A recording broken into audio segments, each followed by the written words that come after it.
దేవాది దేవుడని యేసుకి మన రెండు చేతులు పైకి దేవుని స్తుతులు చెల్లిద్దాం. దేవుని స్తోత్రం. హల్లెలూయా. ప్రభు నాకు స్తోత్రములు. దైవజనులకి కూడి ఉన్న సంఘ బిడ్డలందరికీ నా హృదయపూర్వక వందనములండి. దేవుడు తన ఉచితమైన కృపను బట్టి గడిచిన పునరుద్ధాన దినం నుంచి ఈ పునరుద్ధాన దినం వరకు మనం సజీవులుగా కాచి కాపాడినందుకు మరొకసారి దేవుని స్తుతిద్దాం. దేవుని స్తోత్రం. హల్లెలూయా. హల్లెలూయా. మన దేవుడు ఎంతైనా నమ్మదగిన దేవుడు. మరి ఎన్నో భయంకరమైన విషయాలు మనం వింటున్నప్పటికీ దేవుడు తన ఉచితమైన కృపను బట్టి మనల్ని అందరినీ సజీవులుగాను ఆరోగ్యవంతులుగాను సంతోషంగా ఉంచి ఈ పునరుద్ధానం సంతోషించడానికి దేవుడు ఎంతగానో కృప చూపాడు. అందుని బట్టి మనం ఎంతైనా దేవుని స్తుతింపవలసిన వారమే ఉన్నాము. 1000 నోళ్లతో స్తుతించినా ఆయన రుణము మనము తీర్చలేమన్నమాట. కాబట్టి ఎల్లప్పుడూ మనం స్తుతిస్తూనే ఉండాలి. పరిశుద్ధ గ్రంథంలో మరి మనం చూసినట్లయితే పరిశుద్ధాత్ముడు ఎన్నో విషయాలు మనకు వ్రాయించారనమాట.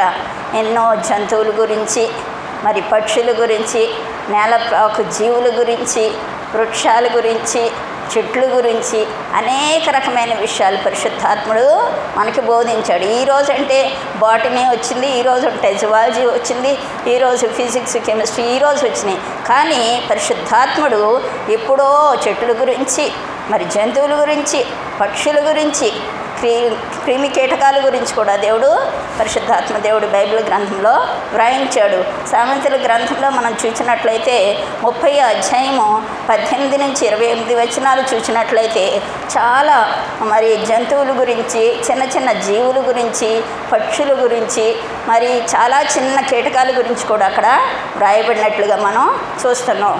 అయితే ఈరోజు బైబిల్ గ్రంథంలోంచి ఒక పక్షి గురించి, ఆ పక్షికున్న లక్షణాలు, ఒక విశ్వాసం ఏ విధంగా కలిగి ఉండాలి అనేది మనం అప్లై చేసుకుంటూ వాక్యపు వెలుగులో మనం దేవుని వాక్యాన్ని పరిశీలిద్దాం. దేవుని స్తోత్రం. హల్లెలూయా.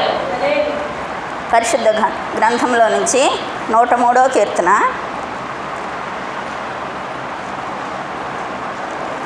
పరిశుద్ధ గ్రంథంలో నుంచి 103వ కీర్తన 5వ వచనం.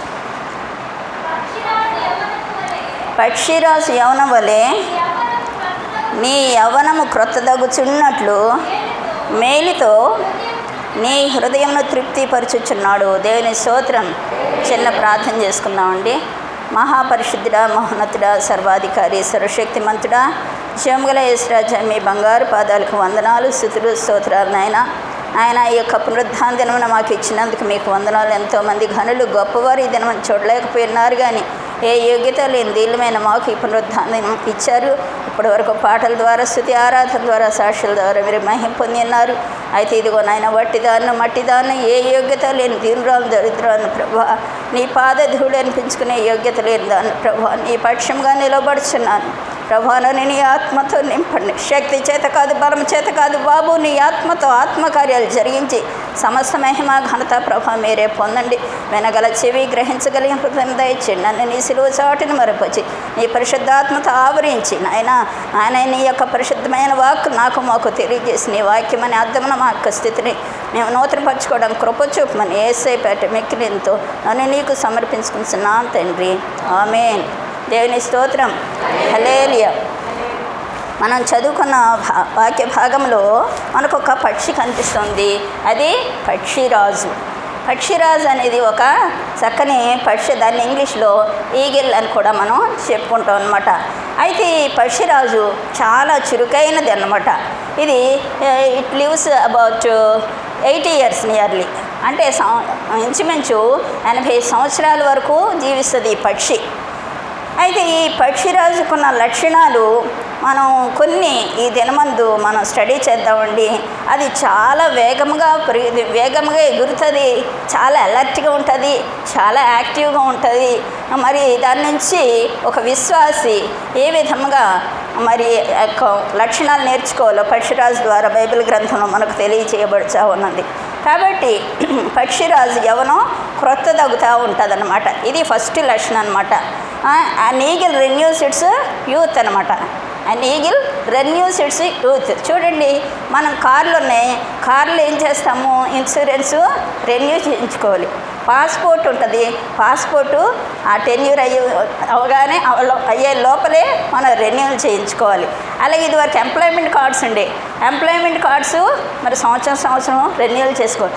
రెన్యూల్ చేయకపోతే ఏమవుతుంది? It becomes dead. అది పనిచేయదు, చనిపోయినట్టే లెక్క. అంటే ఒక కారు ఇన్సూరెన్సే కానీ, బండి ఇన్సూరెన్సే కానీ, పాస్పోర్టే కానీ, లేకపోతే ఎంప్లాయ్మెంట్ కార్డే కానీ ఏదైనా రెన్యూ చేయించకపోతే దాని విలువ ఉండదు. కాబట్టి అది రెన్యూ చేయించినప్పుడే అది మనకు కంటిన్యూ అవుతుంది. అలాగే రెన్యూవల్ అనేది చాలా ముఖ్యమైన విషయం అన్నమాట.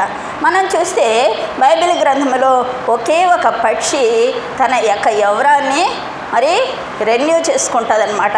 ఎందుకు అట్లా అంటే అది 80 సంవత్సరాలు బ్రతుకుతుంది. 80 సంవత్సరాలు బతికినప్పుడు దాని బాడీ ఎంత ముడతలు వచ్చేయాలి కదండి, అలా ఓల్డ్ అయిపోద్ది అనమాట, ముసలి అయిపోద్ది. ఆ ముసలితనం లేకుండా అది యవ్వనము ఎప్పటికప్పుడు యవ్వనాన్ని దాన్ని పక్షిరాజు యవ్వనము క్రొత్త దగుచున్నట్లు. అంటే పక్షిరాజు యవ్వనం ఎప్పటికప్పుడు క్రొత్త దగుతూనే ఉండాలన్నమాట. ఎప్పటికైతే దాని యవ్వనం కొంచెం తగ్గుతుంది అనుకుంటాం, వెంటనే అది ఏం చేస్తుందంటే ఒక కరుకు రాతి దగ్గరికి వెళ్ళి ఏం చేస్తుంది, తన బాడీ అంతా రుద్దేసుకుని తన ముక్కంతా బాగా షార్ప్ చేసేసుకొని మరలా యవ్వనం పొందుతుంది అనమాట. అంటే ఇక్కడ పక్షిరాజు ఒక విశ్వాసకి మనం సాదృశ్యంగా తీసుకోవాలన్నమాట. ఒక క్రైస్తవుడిగా ఉన్న నీవు నేను మనమందరం ఏం చేయాలంటే ఎప్పటికప్పుడు మన యొక్క ఆత్మీయ జీవితాన్ని రెన్యూ చేసుకోవాలి. We should renew our spiritual life అన్నమాట. మన యొక్క జీవితాన్ని, ఆత్మీయ జీవితాన్ని రెన్యూ చేసుకోవాలి. లేకపోతే ఏమవుతుంది? It becomes dead. ఒక చెప్పుకున్నాం కదా ఇందాక, ఇన్సూరెన్స్ కానీ పాస్పోర్ట్ కానీ ఏదైనా రెన్యూ చేయకపోతే ఎలా చనిపోయిన లెక్కలు ఉంటుందో అలాగే కూడా ఒక క్రైస్తవ జీవితం ఎప్పటికప్పుడు రెన్యూ అవ్వకపోతే, లేకపోతే నూతన పరచబడకపోతే నువ్వు బ్రతికిన వారమైన మనం చచ్చిన వారితో సమానమని వాక్యం మనకు స్పష్టంగా తెలియజేస్తూ ఉందన్నమాట. కాబట్టి పక్షి ఖచ్చితంగా రెన్యూ చేసుకుంటుంది. అలాగే పక్షి వలె మనము కూడా, పక్షిరాజు వలె మనము కూడా ఏం చేయాలంటే మన జీవితాన్ని ఎప్పటికప్పుడు రెన్యూవల్ చేసుకోవాలి, నూతన పరుచుకోవాలి, ఉజ్జీవపరచుకోవాలి. How to renew our spiritual life అనేది ఈరోజు మనం వాక్యపు వెలుగులో చూద్దామండి. ఎఫెసీయులకు రాసిన పత్రిక, అపోస్తలుడైన పౌలు ఎఫెసీయులకు రాసిన పత్రిక 4వ అధ్యాయం 22వ వచనం. కావున మునిపటి ప్రవర్తన విషయంలోనైతే మోసకరమైన దురాశ వలన చెడిపోవు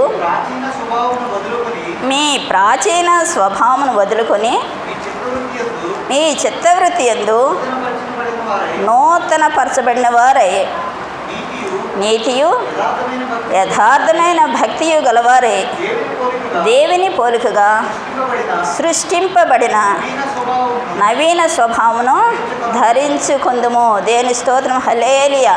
అపోస్తలుడైన పౌలు ఎఫెసీ సంఘానికి రాస్తూ ఈ మాటలు చెప్తున్నారనమాట. కావున మునుపటి ప్రవర్తన విషయమైతే ఇదివరకు ఎలా ఉన్నారంటే మోసకరమైన దురాశ వలన చెడిపోయే మీ ప్రాచీన స్వభావం ఉంది. ఏంటి ఆ ప్రాచీన స్వభావం?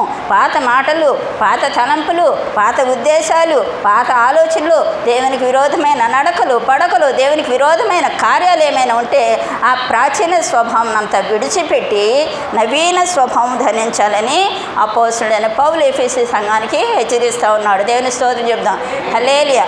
మనము కూడా మన యొక్క పాత జీవితాన్ని, రోత జీవితాన్ని మనం విడిచిపెట్టి మనం ఏం చేస్తున్నామంటే మన పునర్జన్మం అందరూ బోర్న్ అగైన్ క్యాండిడేట్స్. అంటే బిఏ మాకు చిన్నప్పుడు చర్చిలో ఎంతమంది బిఏ పాస్ అయ్యారంటే అందరూ ఎత్తేసేవారు. బిఏ అంటే బ్యాచిలర్ ఆఫ్ డిగ్రీ కాదు, బ్యాచిలర్ ఆఫ్ ఆర్ట్స్ కాదు. బిఏ అంటే బోర్న్ అగైన్ అనే అనుభవం, అంటే క్రొత్తగా జన్మించిన అనుభవం. అవును, మనం యేసయ్య నామంలో బాప్తిసం పొందుతున్నాం. మొదటి పేతురు రాసిన పత్రిక 2వ అధ్యాయం 1వ వచనం చూసినట్లయితే, పేతురు రాసిన మొదటి పత్రిక,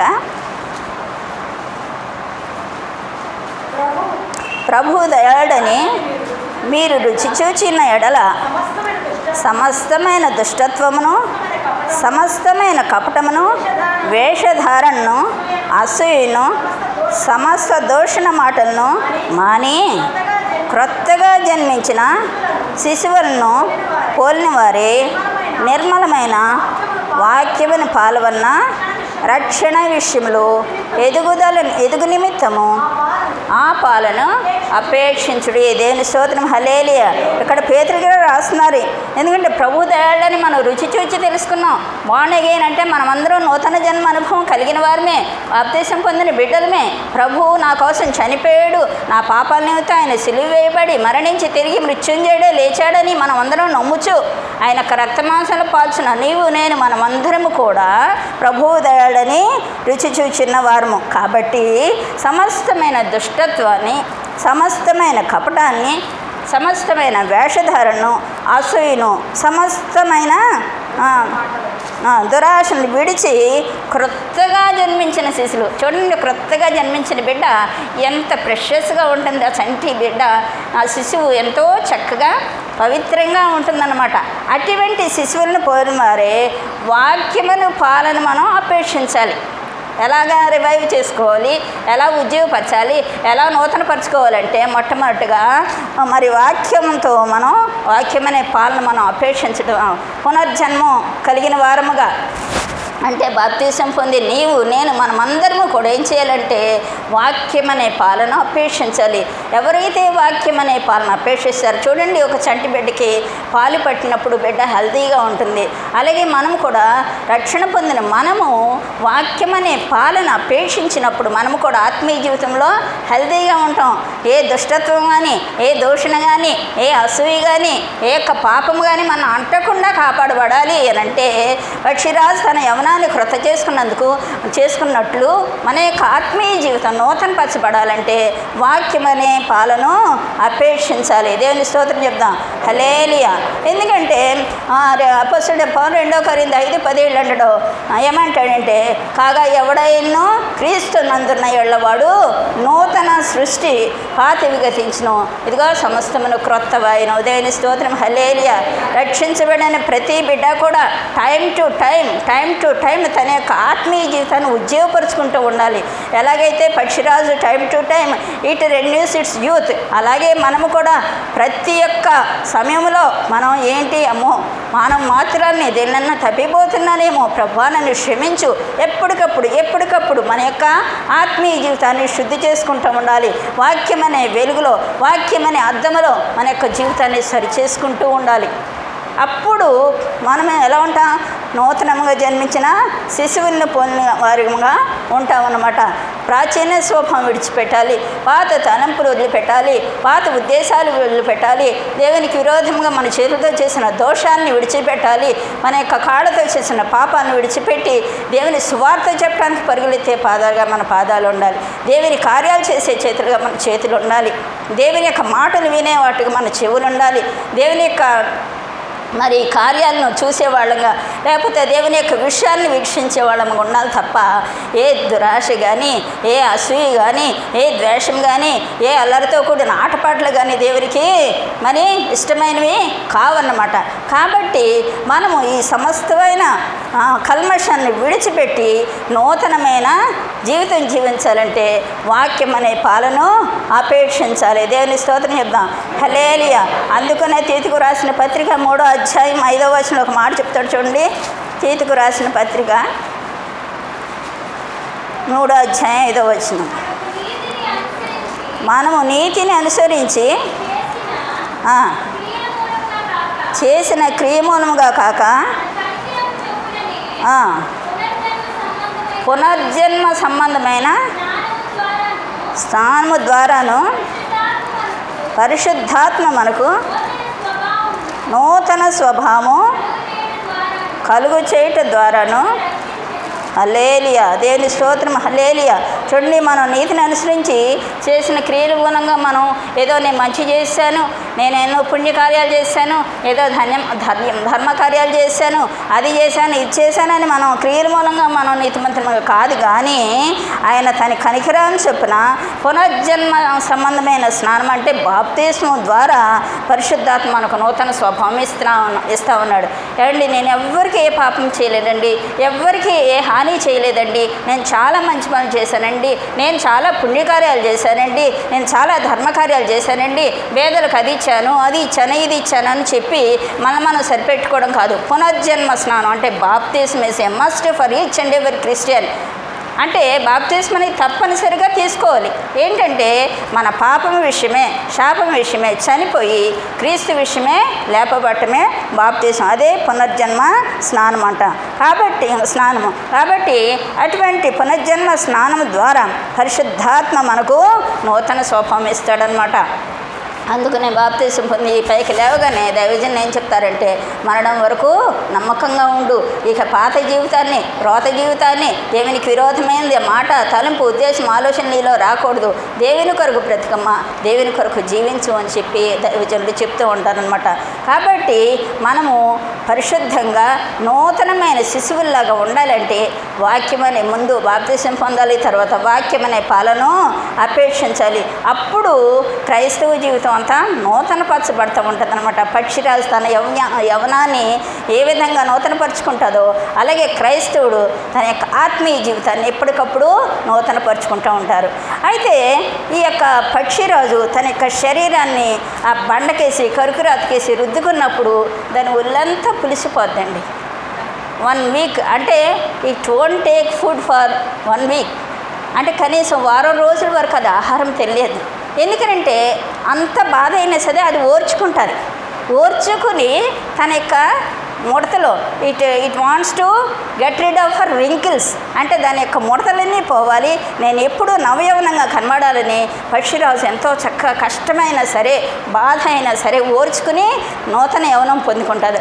అలాగే క్రైస్తవుడు కూడా నూతనపరచబడాలి, తన యొక్క జీవితం ఎప్పటికప్పుడు ఉజ్జీవింపబడాలంటే మనం ఏం చేయాలంటే ఉపవాస ప్రార్థన చేయాలి.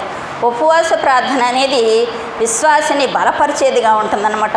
ఉపవాసం అంటే దేవునితో సన్నిహిత సంబంధం కలిగి ఉంటాం అన్నమాట. దేవునితో ఎక్కువ సహవాసం చేయటం, ఈ లోకపు విషయాలు ఏదో మామూలుగా ఉపవాసం ఉండిపోయి నేను ఫుడ్ మానేశాను కదా, అక్కడ తిరిగినా ఇక్కడ తిరిగినా ఎక్కడ తిరిగినా నేను ఫుడ్ మానేశాను, ఉపవాసం that is not a fasting. మనం ఫాస్టింగ్ ఉన్నామంటే దేవునితో సహవాసం కలిగి ఉండాలి. ప్రభా నేను అన్నిటిని ఉపేక్షించాను, అయినా నీతో సహవాసం కలిగి ఉండటానికి ఇదిగో నేను ప్రతిష్ఠించుకున్నాను ప్రభా అని దేవునితో సహవాసము. ఇది వారం రోజులు ఈ పక్షిరాజు ఆహారం తీసుకోకుండా తన ఒళ్ళంతా పచ్చిపుండైపోయినా ఏదైనా పర్వాలేదు నాకు యవనమే కావాలని పక్షిరాజు తన యవనాన్ని నూతనపరుచుకున్నట్లు ఒక విశ్వాసి నా శరీరం నలిగిపోయినా పర్వాలేదు, నేను కృషించిపోయినా పర్వాలేదు, నా ఆత్మ మాత్రం ఉజ్జీవంగా ఉండాలి, లైవ్లీగా ఉండాలి, ఎప్పటికప్పుడు నా ఆత్మ సిద్ధంగా ఉండాలని యొక్క ఉపవాస కూడికలు అవి జరుగుతూ ఉంటాయన్నమాట. కాబట్టి ఈ ఉపవాస ప్రార్థన అనేది చాలా ముఖ్యమైనది ఒక విశ్వాసకి. కాబట్టి ఆ ఉపవాస కూడికలో మనం ఏమవుతాం, రెన్యూ అవర్ స్పిరిచువల్ లైఫ్, మన యొక్క ఆత్మీయ జీవితాన్ని నూతనపరుచుకుంటాం. ఒకవేళ ఏదైనా పాప మాలిన్యం వంటిన మాటల్లో, తలంపులో, ఉద్దేశంలో ఏదైనా దేవునికి విరోధమైంది మనం మానవమాత్రులుగా ఒకవేళ కమిట్ అయింటే, ప్రభా నన్ను శుద్ధి చేయనైనా నా ఉపవాసాన్ని అంగీకరించు, నీ సన్నిధానంలో నన్ను నేను కడుక్కుంటున్నానని మన శరీరాన్ని నలుగొట్టుకొని ఆ ఆహారం తినకోకుండా దేవునితో మనం ఉపవాసం చేసి పరిశుద్ధపరచబడాలి. దేవుని స్తోత్రం చెప్దాం. హల్లెలూయా. అందుకనే కొరింథీయులకు రాసిన మొదటి పత్రిక 9వ అధ్యాయం 27వ వచనం పౌలు గారు అంటున్నాడు, తన శరీరాన్ని నలుగొట్టుకుంటున్నాడంట. నేను అందరికీ చెప్పాక భ్రష్టుడైపోయి నేను ఇచ్చిపోతానేమో అని చెప్పి,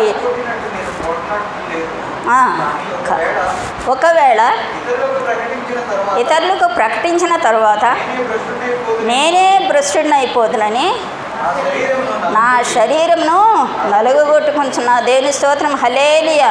చూడండి, అందరికీ ప్రకటించాక ఒకవేళ నేను భ్రష్టుడైపోతానేమో, ఒకవేళ నాలో గర్వం వస్తుందేమో, నాలో అసూయ వస్తుందేమో, నాలో ద్వేషం వస్తుందేమో, నాలో దేవునికి విరోధమైందేమో వస్తుందేమో అని చెప్పి తన శరీరాన్ని నలుగగొట్టుకుంటున్నాడు అనమాట.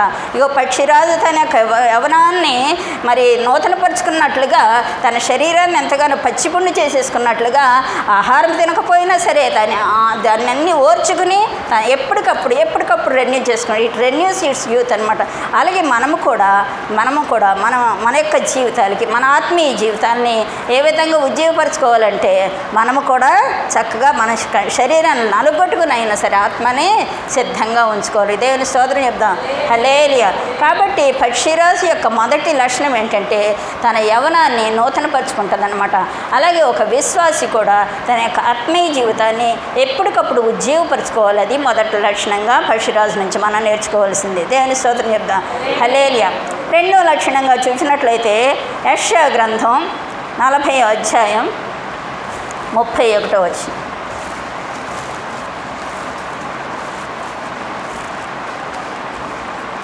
యెషయా గ్రంథం. బాలురు సొమ్మసిల్లుదురు, అలయుదురు, యవనస్తులు తప్పక తొట్టిల్లుదురు. యెహోవా కొరకు ఎదురు చూచువారు నూతన బలము పొందుదురు. వారు పక్షిరాజుల వలె రెక్కలు చాపి పైకి ఎగురుదురు. దేని స్తోత్రం. చాలండి. దేని స్తోత్రం. హల్లెలూయా. పక్షిరాజు యొక్క రెండవ లక్షణం ఏంటంట, వారు పక్షిరాజు వలె రెక్కలు చాపి పైకి. పక్షిరాజు రెక్కలు చాపి పైకి ఎగురుతూ ఉంటుంది. ఎప్పుడన్నా పక్షిరాజు కింద ఎగరటం చూసామా అండి? లేదు. అది పైకి it climbs higher and higher and higher, పైకి పైకి. అందుకనే the eagles mount up with a wings అనమాట. The eagles mount up with a wings. దాని పక్షిరాజు రెక్కలు చాపుకుంటూ పైకి పైకి పైకి ఎగురుతుంది. చూడండి, ఏదైనా సైక్లోన్స్ వచ్చినాయి అనుకోండి, సైక్లోన్స్ వస్తే ప్రతి జంతువు ఏం చేస్తుందంటే గుహల్లో దాక్కుంటాయి. మరి పక్షులు ఏం చేస్తాయంటే వాటి గూడుల్లో దాక్కుంటాయి. కానీ పక్షిరాజు ఏం చేస్తుందంటే తుఫాను వచ్చినా ఏమొచ్చినా ఇంకా పైకి పైకి ఎగురుతూనే ఉంటుంది, ఎగురుతూనే ఉంటుంది పక్షిరాజు. ఎందుకంటే పక్షిరాజు తన గూడుని ఎక్కడ కట్టుకుంటుంది? ఎత్తైన పర్వతాల మీద, ఎత్తైన కొండ మీద పక్షిరాజు తన గూడును కట్టుకుంటుంది. నేల మీద కట్టుకోదండి పక్షిరాజు తన గూడుని, ఎత్తైన ప్రదేశంలో కట్టుకుంటుంది అన్నమాట. కాబట్టి పక్షిరాజు ఎప్పుడు పైకి పైకి పైకి ఎగురుతుంది కానీ కింద ఎగరదండి. ఎందుకంటే పక్షిరాజు ఎత్తైన ప్రదేశంలో నివసించేది. కాబట్టి ఒక విశ్వాసి కూడా ఎప్పుడు పైనున్న వాటిని చూడాలి తప్ప భూ సంబంధమైన వాటిని చూడకూడదన్నమాట. ఎందుకంటే ఈ లోకము దాని ఆశలు గతించిపోతాయి కానీ దేవుని చిత్తాన్ని నెరవేర్చేవాడే నిత్యము నిలుస్తాడని దేవుని వాక్యము సెలవిస్తూ ఉందన్నమాట. కాబట్టి ఎప్పుడు విశ్వాస చూపు పైనే ఉండాలి, పైనున్న వాటినే వెతకాలి తప్ప కింద ఉన్న వాటి మీద తన మనసు ఉంచకూడదు. అపోస్తలుడైన పౌలు కొలస్సీలకు రాసిన పత్రిక 3వ అధ్యాయం 1-2 వచనాల్లో చెప్తాడు. చూడండి, కొలస్సీలకు రాసిన పత్రిక 3వ అధ్యాయం 1-2 వచనం. మీరు క్రీస్తుతో కూడా లేపబడిన వారైతే పైనున్న వాటినే వెదకుడి. అక్కడ క్రీస్తు దేవుని కుడిపార్శ్వమున కూర్చుండి ఉన్నాడు. పైనున్న వాటి మీదనే కానీ భూ సంబంధమైన వాటి మీద మనస్సు పెట్టుకొనకుడి. దేవుని స్తోత్రం. హల్లెలూయా. ఎంత స్పష్టంగా మరి కొలస్సీ సంఘానికి అపోస్తలుడైన పౌలు చెప్తా ఉన్నాడు. మీరు క్రీస్తునందు లేపబడితే పైనున్న వాటిని వెతకండి. నిజంగా బాప్తీసం పొందితే, నిజంగా రక్షణ పొందితే, నిజంగా ఆయన రాజ్యం కోసం ఎదురు చూసినట్లయితే నువ్వు పైనున్న వాటిని వదుపు, భూమి మీద ఉన్న వాటిని కాదు. ఎందుకంటే మన దృష్టి ఎప్పుడు పైవాటి విషయాల్లో, పైనున్న వాటి దైవిక విషయాల్లోనే ఉండాలి. దేవుని కార్యాలు చేయాలని, దేవుని కొరకు మనం కష్టపడాలని, దేవుని యొక్క సువార్త ప్రకటించాలని, దేవుని కొరకు మరి మన యొక్క దృష్టి అంతా దేవునిపైనే ఉండాలి. దైవికమైన విషయాలపైనే మన దృష్టి ఉండాలి. అది పైన వాటి అంటే పైన అంటే ఎక్కడెక్కడో ఏంటో మేడం అదేంటి పాస్టర్ గారు చెప్పారు పైన అని చెప్పేసి పైన ఎదగటం. పైన అంటే ఆత్మీయంగా ఎత్తైన స్థలాల్లో మనం ఉండాలన్నమాట. ఆత్మీయ శిఖరాలకు ఎక్కాలి. పాట పాడంగా ఆత్మీయ శిఖరాలకు ఎక్కాలని. కాబట్టి ఒక విశ్వాసి శ్రమలు కలిగినప్పుడు, శోధనలు కలిగినప్పుడు, తుఫాన్ లాంటి పరిస్థితులు ఎదుర్కొన్నప్పుడు దిగజారిపోకూడదు. ఎప్పుడు కూడా విశ్వాసి పైకి శ్రమలు కలిగి కొలది ఇంకా దేవుని సమీపించాలి, శ్రమలు కలిగి కొలది ఇంకా దేవుని సమీపించాలి.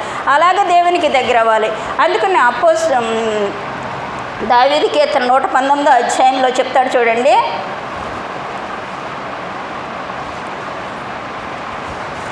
శ్రమ నొంది ఉండుట నాకు మేలాయను అంటాడు చూడండి. ఎందుకంటే 71 వచ్చిన 119:71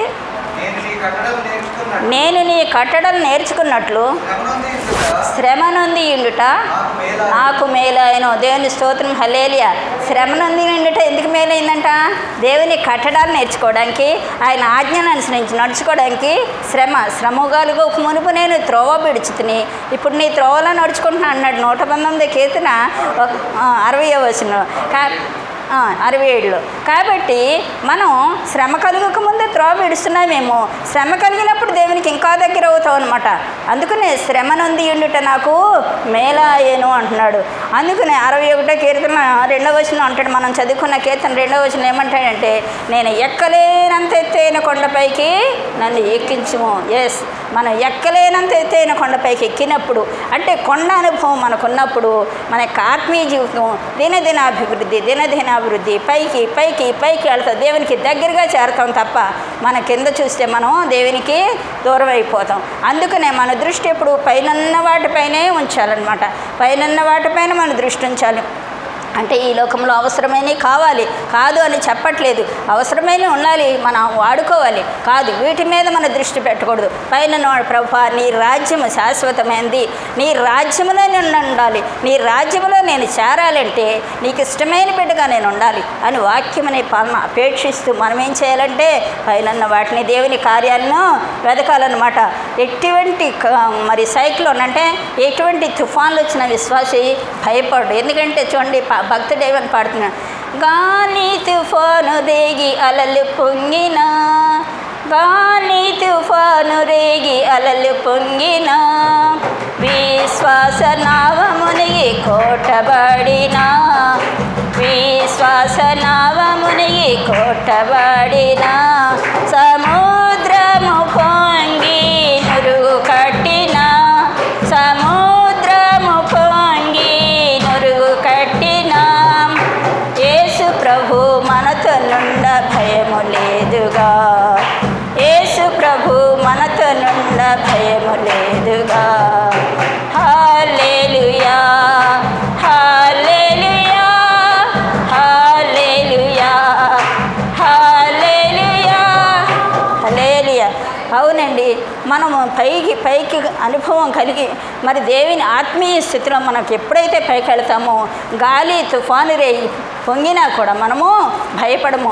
సముద్రం నురుగు కట్టి అలలు పొంగుతూ ఉంటే కూడా మనము అటువంటి శ్రమలు వచ్చినా మనము భయపడము. అందుకనే దావీదు మహాభక్తుడు ఎన్నో శ్రమలు, ఎన్నో బాధలు, ఎన్నో ఎదురేదులు ఎదుర్కొంటూనే వచ్చాడు. అయ్యా ఎక్కలేనంత కొండపైకి నన్ను ఎక్కించయ్యా, నా ప్రాణము తల్లడిల్లుగా నీకు మొరపెడుచున్నాను, నేను ఎక్కలేనంత ఎత్తైన కొండపైకి నన్ను ఎక్కించమంటున్నాడు. దేవుని స్తోత్రం చెప్దాం, హల్లెలూయా. దావీదు మహారాజు కన్నా గొప్ప శ్రమలు మనకు లేవండి.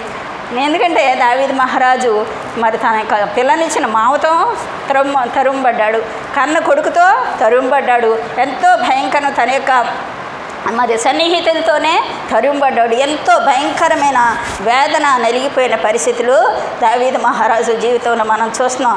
అందుకని అటువంటి శ్రమల్లో కూడా ప్రభువా నా ప్రాణము తల్లడిల్లుగా నీకు మొరపెడుచున్న, భూదిగంతం నుంచి నీకు మొరపెడుతున్నా, ఎక్కలేనంత ఎత్తైన కొండపైకి నన్ను ఎక్కించమంటున్నాడు. మనము కూడా అడగాలి, ప్రభువా ఈ శ్రమలలో నేను పరిశుద్ధత కాపాడుకోవాలి, ఎక్కలేనంత ఎత్తైన కొండ అనుభవం నాకు కావాలని ఆయన అంటున్నాడు. అవును, మనం చూసినట్లయితే నిర్గమకాండంలో మోషే గారు 19వ అధ్యాయం 20వ వచనంలో ఆయన కొండ ఎక్కుతాడు, సీనాయి కొండ. యెహోవా సీనాయి పర్వతం మీదకి అనగా ఆ పర్వత శిఖరం మీదకి దిగి వచ్చెను.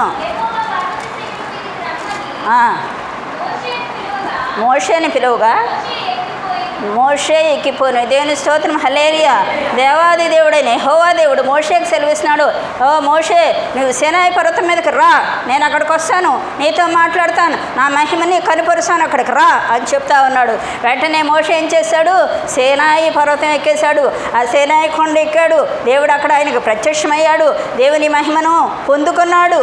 పొందుకుని 34వ అధ్యాయము 29వ వచనంలో చూడండి, ఆ యొక్క దేవుని మాటకు లోబడి కొండ ఎక్కినప్పుడు మోషే సీనాయి కొండ దిగుచుండగా ఆ 2 పలకలు మోషే చేతిలో ఉండెను. అతడు ఆ కొండ దిగుచుండగా ఆయన అతనితో మాట్లాడుచున్నప్పుడు తన ముఖ చర్మము ప్రకాశించిన సంగతి మోషేకు తెలిసి ఉండలేదు. దేవుని స్తోత్రం, హల్లెలూయా. అక్కడ ప్రభువారు నువ్వు సినాయి కొండకు రమ్మన్నప్పుడు మోషే గారు ఆ కొండ ఎక్కినప్పుడు ప్రభువు ఆయనతో మాట్లాడుచున్నప్పుడు ఆయన ముఖ ప్రకాశవంతంగా అయింది. అయితే మోషే గారికి అది తెలియలేదు. తర్వాత చదవండి. అహరోను ఇశ్రాయేలీయులందరినూ మోషేను చూచినప్పుడు అతని ముఖ చర్మము ప్రకాశించును గనుక వారు అతని సమీపింప వెరచిరి. దేవుని స్తోత్రం, హల్లెలూయా. ఎప్పుడైతే మోషే కొండ అనుభవం కలిగి ఉన్నాడో, ఎప్పుడైతే మోషే కొండ నుంచి దిగాడో, మోషే ముఖం ఎంత ప్రకాశించిందంట, 1000 క్యాండిల్ కన్నా ఎక్కువగా ప్రకాశించింది. దేవుని స్తోత్రం చెప్దాం, హల్లెలూయా. ఇశ్రాయేలీయులు ఎవ్వరు కూడా ఆయన్ని సమీపించడానికి ధైర్యం సరిపోలేదు. అంటే కొండ అనుభవం ఉంటే దేవుని తేజస్సు మనకు లభిస్తుంది, ఆయన స్వరూపంలోకి మార్చబడతాం. అందుకనే మనకి కొండ అనుభవం కాలి. అందుకనే ఎక్కలేనంత కొండ అనుభవం కోసం దావీదు మహారాజు ప్రార్థన చేస్తున్నాడు. మనం కూడా అటువంటి కొండ అనుభవం కావాలి. అంటే పక్షిరాజులు ఏ విధంగా పైకి ఎగురుతుందో అలాగే మనకు ఆత్మీయ జీవితంలో కూడా హయ్యర్ అండ్ హయ్యర్ స్టేజ్కి మనం ఎదగాలి. అప్పుడు మన ఆత్మీయ జీవితం ఎప్పుడు ఫ్రెష్గానే ఉంటుందన్నమాట. ఏ పాపము అంటకుండా దేవుని నిత్యము సహవాసం కలిగిన జీవితంగా ఉంటుంది. కాబట్టి పక్షిరాజు నుంచి మనకు రెండో అనుభవం ఏంటంటే పైకి ఎగిరే అనుభవం అన్నమాట. విశ్వాసం ఎప్పుడు పైన వాటిని వెతకాలి, దైవిక విషయాల మీద మనసుకుని ఉంచాలి. ఎందుకంటే ఈ లోకంలో ఏదో తినడానికి తిండి, ఉండటానికి ఇల్లు కట్టుకోవడం, బట్టను, అది మస్ట్, అందరికీ మస్ట్. వీటి మీద మన యొక్క ప్రాధాన్యత కాదు. కానీ దేవునితో సహవాసం కలిగి దేవుని విషయాల కోసం మనం ఎల్లప్పుడూ ప్రాకులాడుతూ ఉన్నప్పుడు మనము కూడా దేవుని స్వరూపంలోకి మార్చబడతాం, కొండ అనుభవంలోకి నడిపించబడతాం. దేవుని యొక్క తేజస్సు మనకు లభిస్తుంది. మనల్ని చూచేవారు, అమ్మో ఈమె దేవుని బిడ్డ, ఈయన దేవుని బిడ్డ, వాళ్ళు చూడండి దైవత్వం ఎలా కనిపిస్తుందో వారి ముఖాల్లో ఉట్టుపడుతుంది అని ఇతరులు మనల్ని చూసి, మనలో ఉన్న క్రీస్తును చూచి, నిన్ను నన్ను చూచి దేవుని ఘనపరచాలి. దేవుని స్తోత్రం చెప్దాం, హల్లెలూయా, హల్లెలూయా. తర్వాత పక్షిరాజుకున్న మూడో అనుభవం చూద్దామండి. పక్షిరాజు తన శత్రువైన త్రాసుపాముతో పోరాడుతుందండి. చూడండి, పక్షిరాజు ఆ త్రాసుపాము పట్టుకెళ్ళి ఎక్కడికి వెళ్తుందంటే కొండ ఎత్తైన ప్రదేశానికి తీసుకెళ్ళి అక్కడ దాంతో పోరాడుతుంది. నేల మీద పెట్టి పోరాడదండి పక్షిరాజు. ఆ సర్పాన్ని తీసుకెళ్ళి అక్కడ కొండ మీద పెట్టి దాంతో పోరాడి జయముందుతుంది. దేవుని స్తోత్రం చెప్దాం, హల్లెలూయా. అందుకే అపోస్తలుడైన పౌలు ఎఫెసీయులకు రాసిన పత్రిక 6వ అధ్యాయం 12వ వచనంలో చూడండి ఒక మాట ఉంటుంది. ఏలయనగా మనము పోరాడునది శరీరాలతో కాదు కానీ ప్రధానులతోనూ అధికారులతోనూ ప్రస్తుత అంధకార సంబంధులకు లోకనాథులతోనూ ఆకాశ మండలమందున దురాత్మల సమూహంతోనూ పోరాడుతున్నాం. దేని స్తోత్రం, హల్లెలూయా, హల్లెలూయా. అవునండి, మనము కూడా ఒక విశ్వాసం ఎప్పుడూ పోరాడుతూనే ఉంటుంది కదండి. పోరాటం లేదంటే వాళ్ళు నిజమైన విశ్వాసాలు కాదనే చెప్తాను నేను. ఎందుకంటే క్రీస్తుని వేసినందు సద్భక్తితో బ్రతుకుని ఉద్దేశించి వారందరూ హింసలు పొందుతారు. పోరాటం ఆత్మ శరీరం ఒకదానికొకటి ఎప్పుడూ పోరాటం జరుగుతూనే ఉంటుంది. విశ్వాస జీవితం ఎప్పుడూ పోరాటమే. It is a continuous battle until our last breath. ఈ పోరాటం జరుగుతూనే ఉంటుంది. అయితే ఈ పోరాటంలో గొప్ప జయము పొందాలి అని అంటే మనం ఏం చేయాలంటే, మనము దేవుని యొక్క కింద ఇస్తాడు చూడండి, ఆ యొక్క అందుచేత మీరు ఆపద్దినమందు వారిని ఎదిరించుటకు నిలవబట్టుకు శక్తిమంతులగునట్లుగా దేవుడిచ్చు సర్వాంగ కవచమును ధరించుకొనుడి. దేవుని స్తోత్రం, హల్లెలూయా. మనం సర్వాంగ కవచం ధరించుకొని శత్రువుకు సాతానుతో పోరాడాలి. మనం ఈరోజు ఎవరండి? సాతాను. ఎప్పుడు సాతాను మనం ఏదన్నా మనం దేవుళ్ళ ముందుకెళ్తాం, నువ్వు ఆ తప్పు చేసావు కదా, ఎందుకు చేస్తున్నావు, నీ మొర అంగీకరించేస్తాడు అనుకుంటున్నావా, మార్టిన్ లూథర్ గారు ఆయన జీవితంలో మారినప్పుడు శత్రువు సాతాను తీసుకొచ్చి ఇవన్నీ నువ్వు చేసిన పాపాలను చూపిస్తే ఆయన ఏం చేశారంట, ఆ రెడ్ ఇంక్ టాప్ని కొట్టేటప్పటికి అవన్నీ కూడా పేపర్ మీద అన్నీ చిరిగిపోయినాయి. అలాగే ఏసే ఆయన సిలువ రక్తంతో మన పాపాలన్నీ కడిగి వేశాడనమాట. అందుకనే శత్రువుకు సాతాను ఎప్పటికప్పుడు ఎవరిని మింగుదురా అని వేటాడుతూ గర్జించు సింహం వల్లే తిరుగుతూ ఉంటాడనమాట. ఆ సాతాన్ని జయించాలి మనం. శత్రువైన సాతాన్ని జయించి దాంతో పోరాడి మనము జయం పొందాలి. అలా జయం పొందాలంటే 14వ వచనం చదవండి. ఎలాగనగా మీ నడుమునకు సత్యమును దట్టి కొట్టుకొని నీతి అను మైమరువు తొడుగుకొని పాదములకు సమాధాన సువార్తవనైన సిద్ధ మనసును జోడు తొడుగుకొని విలువబడ్డి ఇవన్నీ గాక విశ్వాసమును డాలు పట్టుకొనుడి, దానితో మీరు దుష్టుని అగ్నిబాణములంటింటిని ఆర్పుటకు శక్తిమంతులవుదురు. దేవుని స్తోత్రం. హల్లెలూయా, హల్లెలూయా. చూడండి మనకి ఎంత కవచం ఇచ్చాడో దేవుడు. మరి సర్వాంగ కవచం ఇచ్చాడనమాట. ఈ యొక్క సర్వాంగ కవచం అంటే సత్యమని దట్టి నడుముకు కొట్టుకోవాలంటే యేసయ్య నేనే మార్గమున సత్యమున జీవమున అన్నాడు. యేసయ్యని కలిగి ఉండాలి. తర్వాత నీతి అని మైమరువు తొడుకో, ఆయన నా కొరకు చనిపోయాడని మనం నమ్మి ఆ విశ్వాసం ద్వారా మనం నీతిమంతులుగా తీర్చబడతామన్నమాట. ఆయన నా కోసం నా పాపల కోసం చనిపోయి తిరిగి లేచాడని చెప్పి ఆ యొక్క సువార్తను నమ్మి ఆయన విశ్వాసం ఉంచడం వల్ల మనం నీతిమంతులుగా తీర్చబడతామన్నమాట. తర్వాత పాదములకు సమాధాన సువార్త అంటే ఎప్పుడు దేవుని కార్యాలు దేవుని ప్రకటించడానికి మన పాదాలు సిద్ధంగా ఉండాలి. తర్వాత ఇవన్నీ కాక విశ్వాసం అనే డాలు. విశ్వాసం సాతాన్ని నేను జయించగలను, దేవుని వాక్య ఖడ్గంతో నేను జయించగలనని గొప్ప విశ్వాసము మనకి ఉండాలన్నమాట. కాబట్టి దాంతో మనం దుష్టిని అగ్ని బాణాలన్నింటినీ జయిస్తాము. దేవుని స్తోత్రం చెప్తాం. హల్లెలూయా. మరియు రక్షణ అనే శిరస్త్రాణం. రక్షణ శిరస్త్రాణం. శిరస్త్రాణం అంటే తలకి హెల్మెట్ ఎలాగో రక్షణ అనేది మనకు ఒక విశ్వాసకి శిరస్త్రాణం లాగా ఉంటుంది. దేవుని వాక్యం అనే ఆత్మ ఖడ్గము ధరించుకోవాలి. చెప్పాను కదండి ఇందాక, దేవుని వాక్యం అనే ఆత్మ ఖడ్గాన్ని మనం ధరించుకోవాలన్నమాట.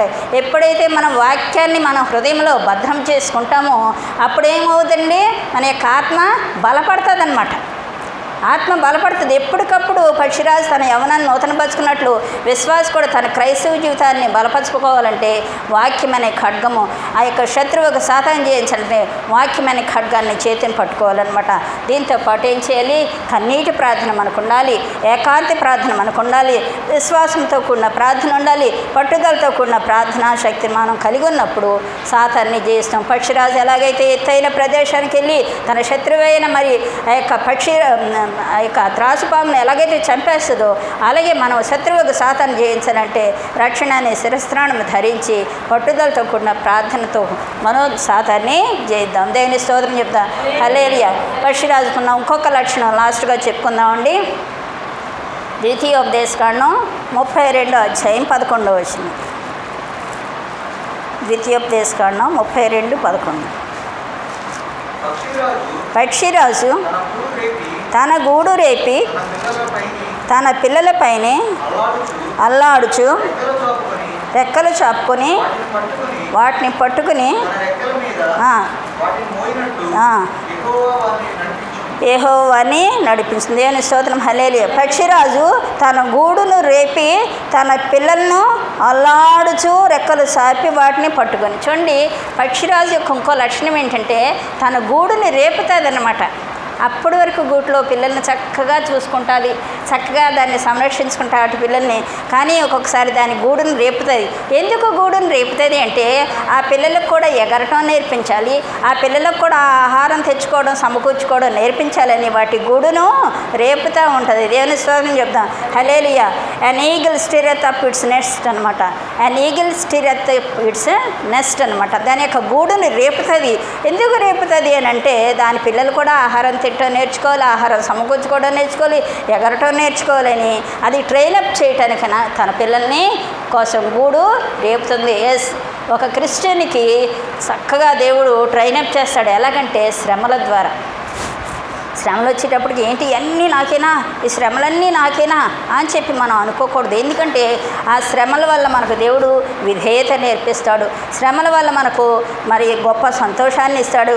శ్రమల వల్ల మనకు ఎంతో ఎక్స్పీరియన్స్ కలిగజేస్తాడు అనమాట. అందుకనే విశ్వాసి మరి శ్రమల్లో డిస్టర్బ్ అవ్వకూడదు. అందుకనే శ్రమలలో విశ్వాసత కాపాడుకునే మంచి పాట ఉందన్నమాట. కాబట్టి మన శ్రమల్లో దేవుడు పరిశోధనలు పెట్టాడు, మన విశ్వాసానికి పరీక్ష పెట్టాడని చెప్పి అనుకోవాలి తప్ప శ్రమల్లో దేవుడు నన్ను విడిచాడని, మన శ్రమల్లో దేవుడు నన్ను మర్చిపోయాడని మనం ఎన్నడూ అనుకోకూడదు. అందుకనే నాకు చదువుకున్నాం కదా 119:71 శ్రమనుంది ఉండుట నాకు మేలాయేను అంటున్నాడు భక్తుడైన దావీదు. అవును, శ్రమలు ఉంటేనే మనం దేవునికి దగ్గరగా ఉంటాం. శ్రమలు లేదనుకో ఎప్పుడు Christian life is not a bed of roses అని మనం చాలాసార్లు చెప్పుకున్నాం. క్రైస్తవ జీవితం పూలబాట కాదండి, పూల పానుపు కాదు. ఎందుకంటే క్రైస్తవుడు ఖచ్చితంగా శ్రమలు కలుపుతాయి. ఏ దైవజనుడు కానీ క్రైస్తవుడికి శ్రమలు ఉండమని ఎవరు చెప్పరండి. శ్రమలు ఉంటాయి ఖచ్చితంగా. అయితే నీతిమంతుని కలుగు ఆపదలు అనేకములు, వాటన్నిటిలో నుండి యెహోవాని విడిపించును. దేవుడు తప్పకుండా విడిపిస్తాడు. శ్రమలు కలుగుతాయి. అందుకనే లోకంలో మీకు శ్రమ కలుగును, అయినను ధైర్యం తెచ్చుకోండి, నేను లోకమును జయించున్నానని యోహాను సువార్త 16:33 మనం చూస్తాం అనమాట. కాబట్టి లోకంలో ఉన్నాము, దేవుని బిడ్డలుగా ఉన్నాం. ఖచ్చితంగా శ్రమ కలుగుతుంది, ఖచ్చితంగా శోధన కలిగితే ఖచ్చితంగా మన విశ్వాసానికి పరీక్ష పెడతారు. మరి దేవుడు యోబు గారికి ఎంత పరీక్ష పెట్టాడండి? సామాన్యమైన పరీక్ష. ఆశపోయింది, అంతసిపోయింది, బిడ్డలు పోయినాయి, గొడ్డలు పోయినాయి, అన్నీ పోయినా సరే యోబు గారు ఆ పరీక్షలో నెగ్గాడు. కాబట్టి 42వ అధ్యాయంకి వచ్చేటప్పటికి ఏమంటున్నాడంటే రెండంతల ఆశీర్వాదం ఏమేమైతే పోగొట్టుకున్నాడో వాటికి రెండంతల ఆశీర్వాదం పొందుకున్నాడు. అందుకనే every Christian should get tribulational experience. Every Christian should experience దాన్ ట్రబుల్స్ అనమాట. ట్రబుల్స్ ఉండాలి ఖచ్చితంగా. ట్రబుల్స్ ఉంటేనే దేవునికి దగ్గర అవుతావు. అవును, కష్టాలు ఉంటేనే కన్నీటి ప్రార్థన వస్తుంది. మామూలుగా అయితే అలవాటు ప్రార్థన వస్తుంది, మామూలుగా అయితే నామినల్ ప్రేయర్ వస్తుంది. కానీ కష్టం ఎప్పుడైతే వస్తుందో, శ్రమ ఎప్పుడైతే వస్తుందో, శోధన ఎప్పుడైతే కలుగుతుందో, ఇబ్బంది ఎప్పుడైతే కలుగుతుందో అప్పుడు then comes the real prayer. అప్పుడు నిజమే. అందుకనే తనకు మొరపెట్టి వారికి అందరికీ, తనకు నిజంగా మొరపెట్టి వారికి అందరికీ యెహోవా సమీపంగా ఉన్న దేవుడు అనమాట. దేవుని స్తోత్రం చెప్దాం, హల్లెలూయా. కాబట్టి శ్రమలు ఖచ్చితంగా క్రైస్తవ జీవితంలో కలిగితే ఆ శ్రమల ద్వారా దేవుడు మన విశ్వాసాన్ని పరీక్షిస్తాడనమాట. అబ్రహాము గారిని ఎంత పరీక్షించాడండి? విశ్వాసానికి పరీక్ష పెట్టి ఏకైక పుత్రుడు లేక 100 సంవత్సరాలు అప్పుడు పుట్టాడు. ఆ బిడ్డని నాకు బలిమ్మనంటే అబ్రహాం గారు ఏ విధంగా వెనకాడలేదు తప్ప ఆయన ఖచ్చితంగా తెల్లారిగా తీసుకెళ్ళిపోయి దేవుని మాటకి లోబడ్డాడు. కాబట్టి లాస్ట్ మినిట్లో దేవుడు ఆయన విశ్వాసాన్ని మరి పరీక్షించానని అక్కడ రుజువు చేసుకున్నాడు. దేవుని స్తోత్రం చెప్తాం, హల్లెలూయా. పక్షిరాజు తన గూడును రేపి తన పిల్లలకి ఎగరటము, ఆహారం తినటం ఎలా నేర్పిస్తుందో అలాగే దేవుడు కూడా మనకు పరీక్షలు పెట్టి మన యొక్క విశ్వాసాలను స్థిరంగా మనం కూడా ఈ యొక్క ఆత్మీయ జీవితంలో ఎలా నడుచుకోవాలో దేవుడు మనకు సహాయం చేయడానికి ఇటువంటి ట్రిబ్యులేషనల్ ఎక్స్పీరియన్స్ అంటే శ్రమానుభవం కలుగజేస్తాడు. దేవుని స్తోత్రం చెప్దాం, హల్లెలూయా. అవును, మనము కూడా పక్షిరాజు వలె నూతనపరచబడాలి. పక్షిరాజు తన యవ్వనాన్ని నూతనపరుచుకున్నట్లు మనం కూడా మన యొక్క ఆత్మీయ జీవితం ఎప్పటికప్పుడు నూతనపరచబడాలి. Our spiritual life should be renewed, revived from time to time. ప్రతిసారి ఎప్పుడో బాప్తిసం 40 ఏళ్ళు 30 ఏళ్ళ క్రితం పొందేసామంటే కుదరదు. ఎప్పటికప్పుడు క్రైస్తవ జీవితం రివైవ్ అవుతూ ఉండాలి, ఉజ్జీవం పడాలన్నమాట. రెండోదిగా పైకి ఎగిరే అనుభవం కావాలి, అంటే ఎత్తైన కొండ అనుభవం కావాలన్నమాట. మనం కూడా every Christian should claim higher and higher in spiritual life అనమాట. తర్వాత మూడోది శత్రువుతో పోరాడే శక్తి, విజయవంతమైన జీవితం. Should fight against Satan and should get victorious life అనమాట. నాలుగోది చూసినట్లయితే విశ్వాస పరీక్షలో నిలిచే శక్తి అనమాట, శ్రమల్లో నిలిచే అనుభవం అనమాట. Should be stand still in tribulations అనమాట. కాబట్టి ఈ 4 అనుభవాలు పక్షిరాజు నుంచి ఒక విశ్వాసిగా నీవు నేను మనందరం నేర్చుకున్నాం. అట్టి కృప దేవాది దేవుడు మనందరికీ దయచేయనుగాక. ఆమేన్. దేవుడు ఇచ్చిన వాక్యం దీవించునుగాక. ఆమేన్.